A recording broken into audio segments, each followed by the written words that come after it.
Hey there, I'm Lee Ullman here with some big news from the National Young Farmers Coalition. We're partnering with Heritage Radio Network on a special season of The Farm Report. It's all about what's happening with the Farm Bill and how it impacts farmers and eaters. I am growing diversified vegetables on land that's been in our family for 150 years. And so with the pandemic, gentrification, property values going up, we had to sell the land and we lost it.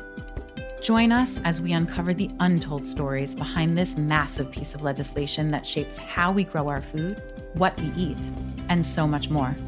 The problems we have had, those are things that come from earlier Farm Bill and USDA policy, right? Like Earl Butts, get big or get out. You know, it's my responsibility to know not only what I'm eating, but then like how that all came to be. And realize like, wow, like this piece of legislation, all this money, like it's technically something that I support as a taxpayer. While Congress debates the next Farm Bill, this is not just an invitation to listen. It's a call to action. Be part of the conversation.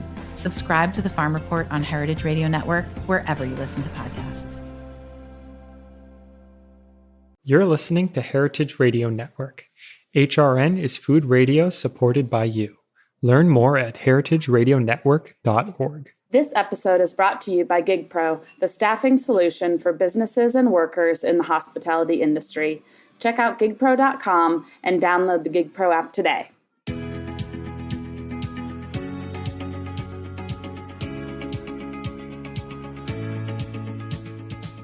Welcome to Spill and Dish, a new podcast from the Specialty Food Association. Founded in 1952, SFA is the leading trade association and source of information about the $175 billion specialty food industry. We champion the food producers, retailers, and other buyers who make up the specialty food world. If you want to know more about membership, visit specialtyfood.com. In each episode, we want to share the stories behind the products made and sold by our members who are helping to shape the future of food. You can listen and discover the inspiration, recipe, craft, culture, ingredients, and production methods that help answer the question, what makes specialty food special? I'm today's host, George Hajar, Associate Editor at SFA. We're excited to bring you today's episode and so happy to be working with Heritage Radio Network, a nonprofit podcast network covering the world of food, drink, and agriculture, and expanding the way eaters think about food.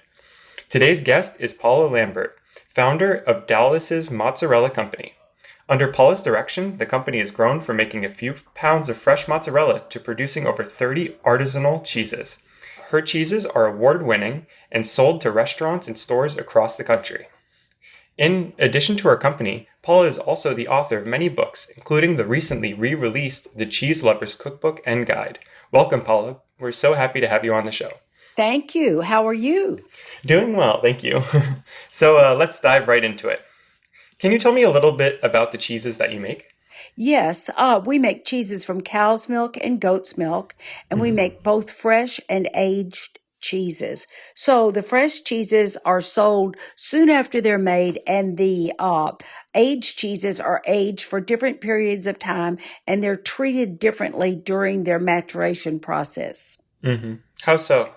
Well, some are rubbed with beer, others have herbs on them, some are aged after they've been dipped in wax, others are rubbed with chilies and just lots of different things. We have one cheese called Deep Ellum Blue that is rubbed on the exterior with a blue mold. Mm-hmm.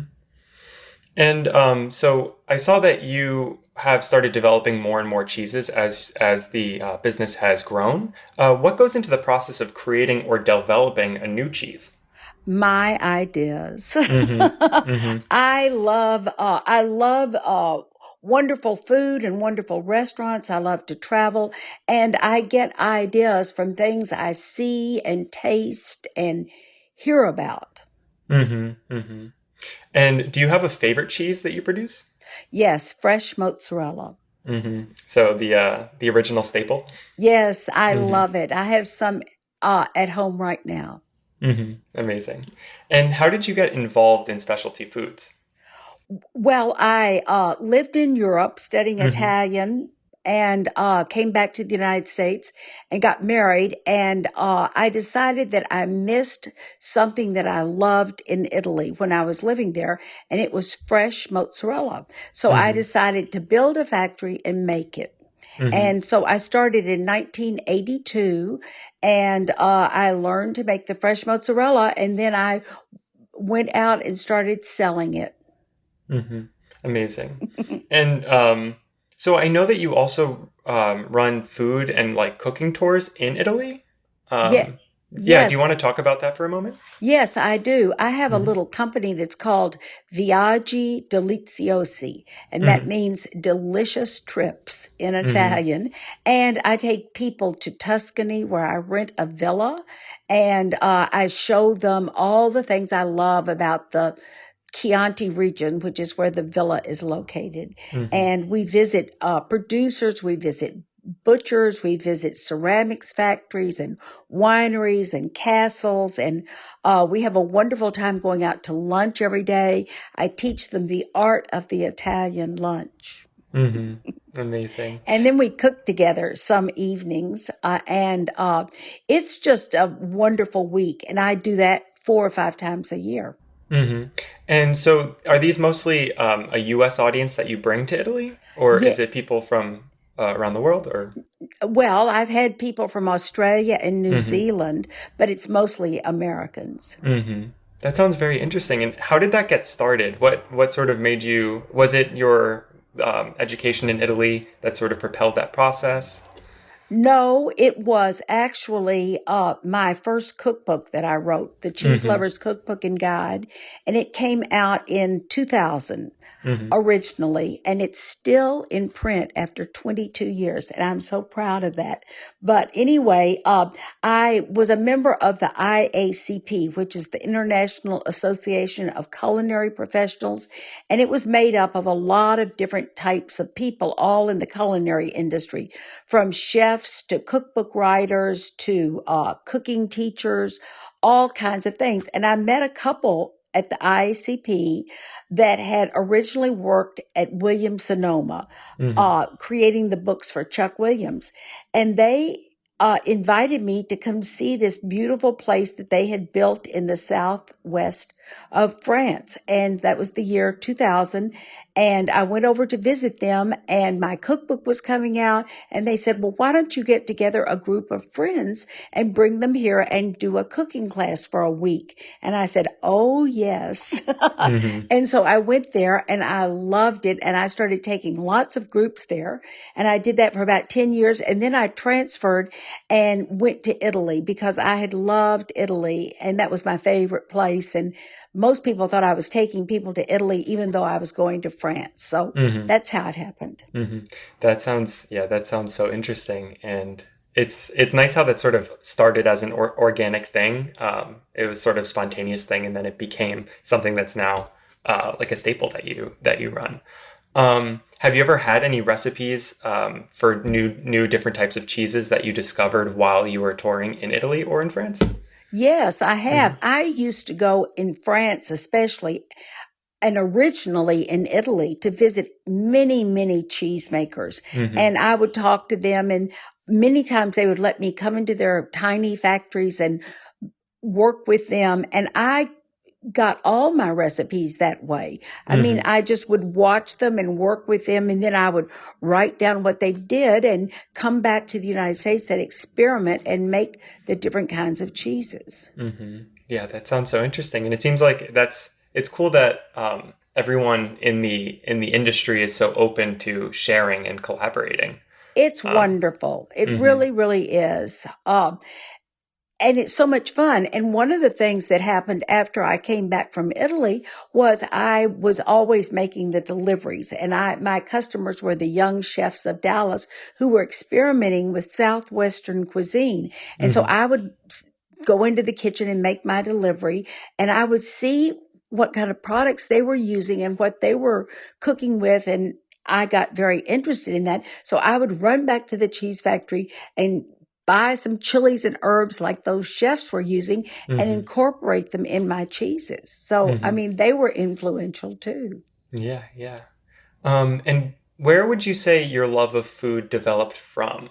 Did it start at an early age, or is it something that you came into later in life? No, I always loved food. My Hmm. grandmother was a wonderful cook and she made delicious soups and cobblers and very southern things. Hmm. And my family used to go to New Orleans every Hmm. year for a summer vacation. And I, loved all the food there. And we were a family that, enjoyed good food. Hmm. And was there a moment that love for food developed into a love for cheese in particular? Well, I think I loved cheese even when I was a teenager because I Hmm. liked cheeseburgers. Hmm. And I even like cottage cheese. Hmm. So I always liked cheese. And when I started traveling in Europe and eventually living in Italy, I was very interested to try all the different cheeses that came into my life. And I would buy them at the markets and everything. But it was really after I returned to Dallas after living in Italy that I missed this fresh mozzarella so much. And I Hmm. loved that mozzarella and tomato salad so much that I decided to have a cheese factory. Hmm. Yeah, that's amazing, and it's very funny that you were talking about even your interest in cottage cheese. I remember from a young age, I always loved gorgonzola cheese and blue cheese, and I always felt like people looked at me weird because of that. But yeah, switching gears a little bit, I want to talk a little bit about your business and how has your business been affected by any like supply chain issues or the COVID pandemic? Well, we survived the pandemic. I'm very Hmm. happy to say, and we Hmm. got a PPP loan Hmm. that helped us, not a big one, but just a little one. And we were able to stay open during the entire pandemic. From the very beginning, we registered as an essential business because we were Hmm. producing food and we were able to keep our employees working, although we were selling so much less than we Yeah. originally had been selling. But it's coming back now, and we're very happy about that. Uh, Hmm. uh, so, what was another question? Yeah, just yes, COVID pandemic, and then also supply chain issues. I know that I think all of your ingredients are sourced locally or sourced domestically. But has there been any issues with getting your ingredients on time, things like that?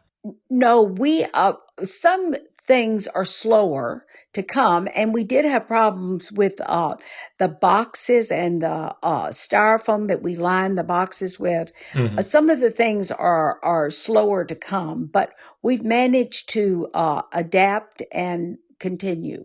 Hmm.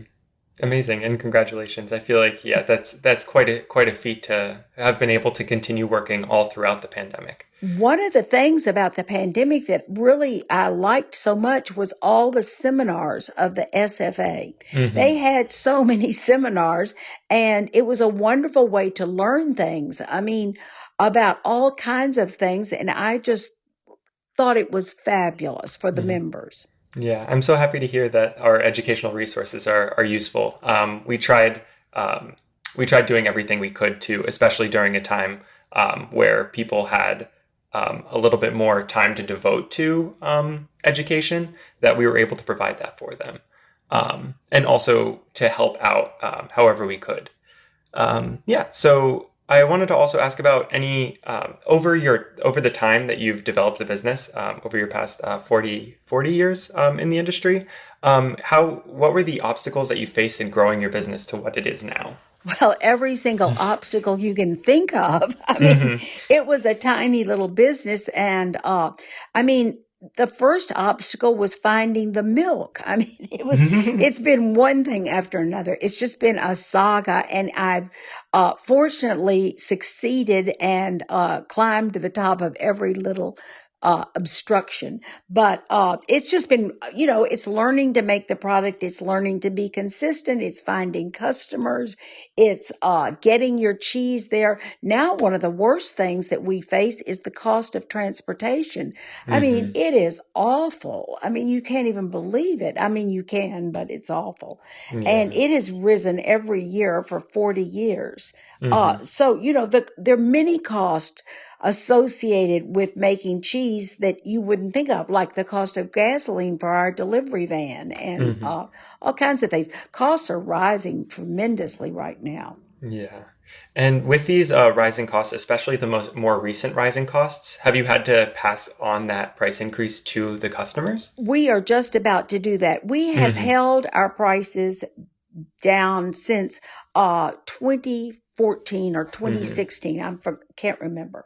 And we have not raised the prices since then. And now finally we have to do it. And we're sorry, but all of the costs to us are rising. And so we don't want to, every time we sell a cheese, lose a certain amount of money.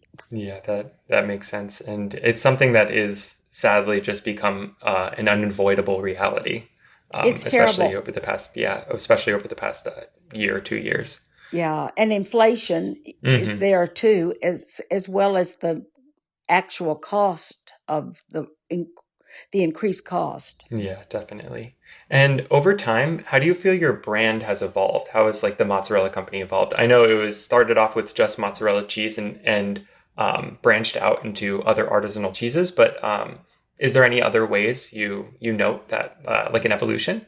Yes, that's a great question. I think so many things come to mind. Like number one, I wanted to name the company and it was going to make mozzarella. And so I talked to a man in Dallas who had a very successful business and it was called the Shoebox. And he says, everybody knows what I sell. And I thought, well, that's right. And so I had also toyed with the idea of formaggio because I thought that it was an Italian word. It means cheese.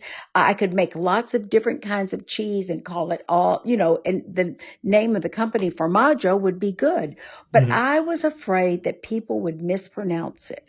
And so, they might say formaggio and I would have hated that.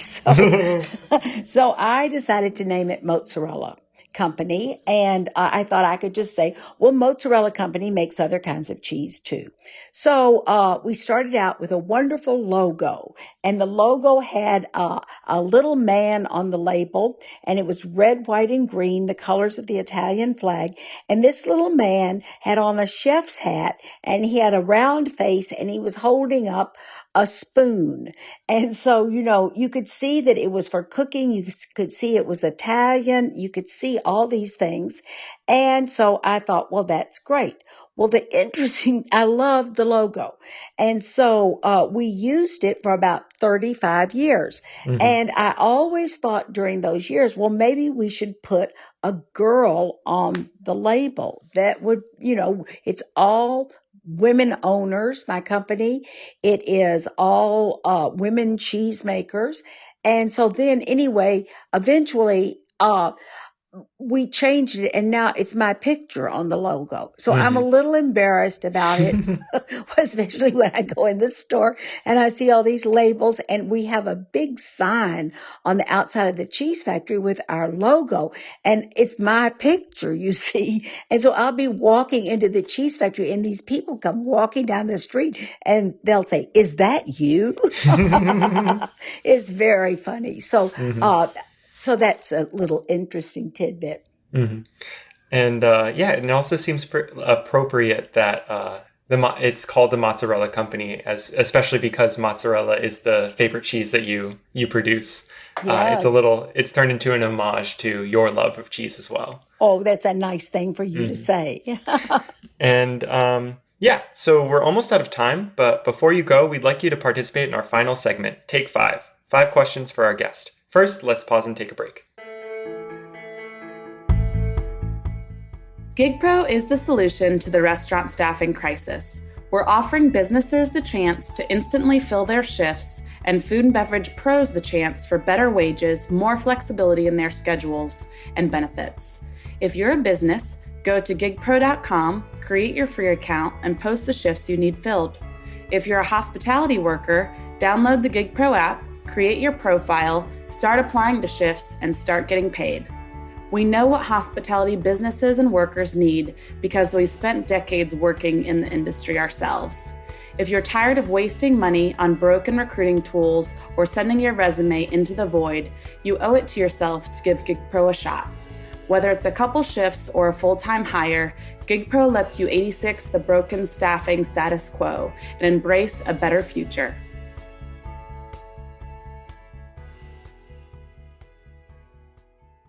Hello again, and welcome back. I'm George Hajar of SFA, speaking with Paula Lambert of Mozzarella Company.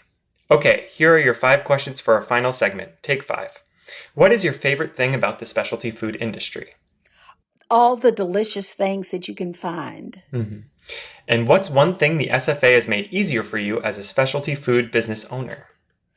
It's made it easier for me to meet all kinds of people. I've met many people at the Fancy Food Show from all parts of the world and all walks of life, and I've loved that. Mm-hmm. That's an amazing answer. If you weren't running a business, what would you be doing? Oh, I'd like to be an architect or maybe an artist. Interesting. What's one piece of advice you'd give a new food business? You have no idea how much work you have ahead of you. I mean, it's just so much work. But my other thing I would say is you've got to love what you do. And if you love what you do, it's not work. And I've always felt that way about my business. And how do you define specialty food?